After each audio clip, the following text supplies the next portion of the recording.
The Supreme Court wrapped up the oral arguments in the Dobbs case. This is the first direct challenge to Roe versus Wade since 1992. At the end of the day, I think what Justice Alito said, we're talking about fetal life here. And the Solicitor General of Mississippi said this is the only time where another life is at stake in a procedure.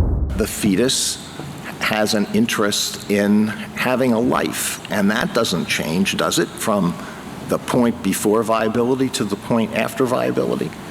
In some people's view, it doesn't, Your Honor, but what the court said is that those philosophical differences couldn't be resolved in a way.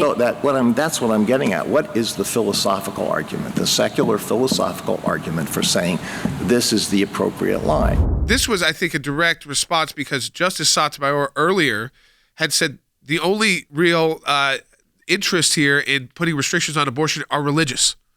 And the only person who brought that up is the left, her.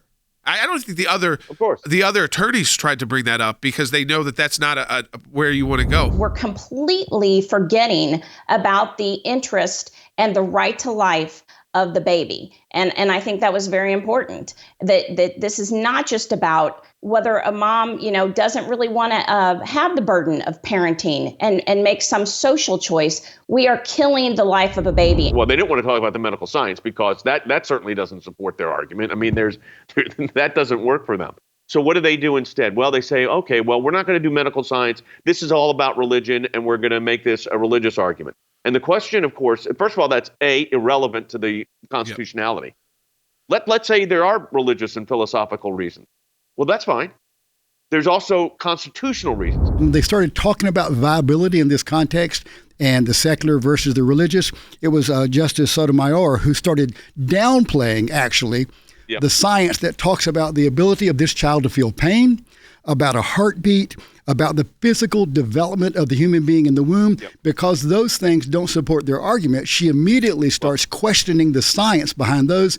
I think it's because they realize they may be losing this argument. A small fringe of doctors believe that pain could be experienced before a cortex is formed.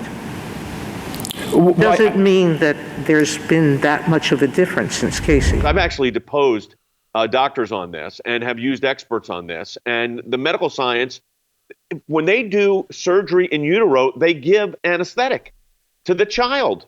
Why? Because the child has the ability to feel pain. When you talk about a heartbeat, when you talk about the ability for a baby to feel pain, then all of a sudden you realize, okay, that is a human being, and the right to life does attach to that human being. And that's a point that the left can't have survived. The same lawyers who would get up before the Supreme Court today and say, well, it's got to be viability, were the same organizations, Dad, who got up in the partial birth abortion cases and said, no, it had nothing to do with viability, that you should abortion until birth.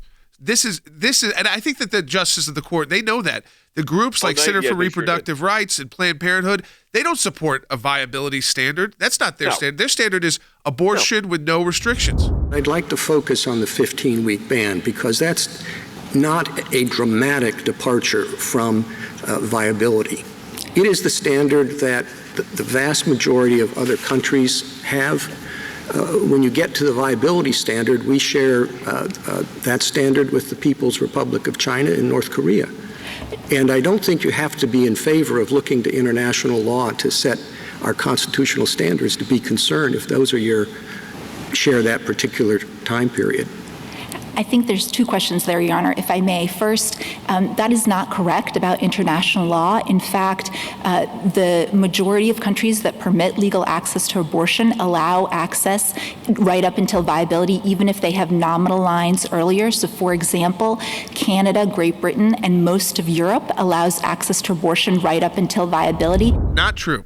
Right off the bat, Dad, it is China, North Korea, and the United States that have never defined viability. It's not defined. They keep using that term, but that's not clearly defined. You can't say, okay, this is now viability. That's why they're using that, because they want it to be open-ended to continue to be able to fight for abortion till the end of pregnancy. The fact is, European laws on abortion are more restrictive than the United States. People think of France as this bastion of liberalism. Jordan, the restriction there is 12 weeks. So how in the world are you going to argue that 12 weeks in France is somehow the gold standard, but Mississippi can't come down at 15 and be somewhat reasonable when it's more generous? I think it's very important to point out, Dad, when Mississippi's arguing this, they're not saying that, well, Georgia has to have what we have, or Tennessee has to have what we have, or New York has to have what we have. It's that it should be up to us as a state. And it's very important to understand that if Roe versus Wade is overturned, it doesn't end of the right to abortion in every state. Some states are going to allow for it. But what is interesting here is they did ask, and I think it may have been Chief Justice Roberts, he did ask, is there a way to uphold this statute and not overturn Roe? I don't know how they could do this and not overturn Roe, because the issue is, can you protect a baby's life before viability? And it's that arbitrary point that has come out of viability that's at issue. So when can we protect a baby's life, or when can we ban abortion?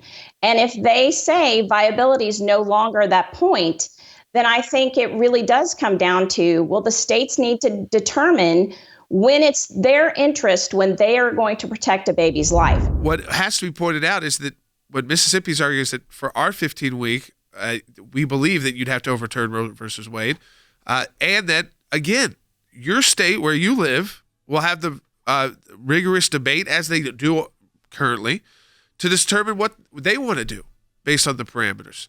And that's what you do with most laws. Most laws are handled at the state level. That's why different states have different rules, different things in place, and different criminal conduct, different civil conduct. It's very important. I mean, that's part of our country.